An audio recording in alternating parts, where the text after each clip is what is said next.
Austria's prospective ruling parties agree on budget discipline, cutbacks for migrants. Vienna, Reuters. Austria's Conservative People's Party and the far-right Freedom Party, FPO, said on Friday they had agreed on a commitment to the European Union and budget discipline as well as cuts in migrants' welfare benefits as basic policies for a new coalition government. People's Party leader Sebastian Kurz started coalition talks with the FPO last week after his party won a parliamentary election with 31.5% of the vote.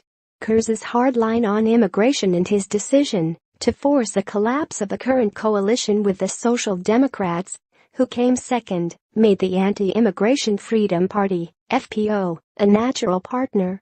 Some European leaders have expressed concern about the likely return to power of the FPO, which first became a major force in the 1990s under the late Jörg Haider, who praised Hitler's employment policies.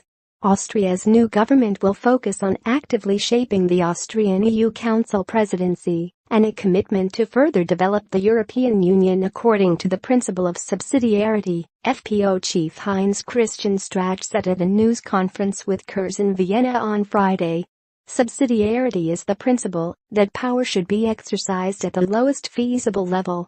Austria will take on the rotating EU Council presidency for 6 months from next July. Kurz has repeatedly said that any government must have a clear pro-European orientation. However, just like Strache, he wants the EU to slim down and focus mainly on core issues such as trade and securing external borders. Kurz and Strache said they had also agreed to reduce inefficiencies in state spending to be able to cut taxes and meet EU budget criteria. Finance Ministry projections last month forecast Austria's 2018 structural deficit at 1.1% of GDP, well above an EU limit of 0.5%. We are jointly committed to ensuring sustainable financing as the basis of our work, Kurz said. The goal was not to spend more than is earned. Details will be negotiated between the parties, he said.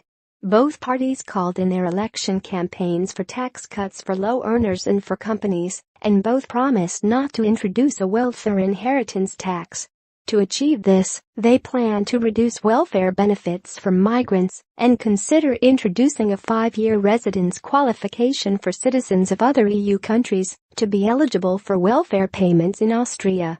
3 of Austria's 9 provinces have already cut benefits for new arrivals, saying the system was being overstretched by an influx of refugees.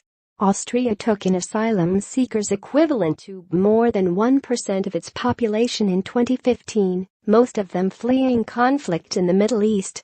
Reporting by Kirsty Null and Francois Murphy. Editing by Kevin Liffey.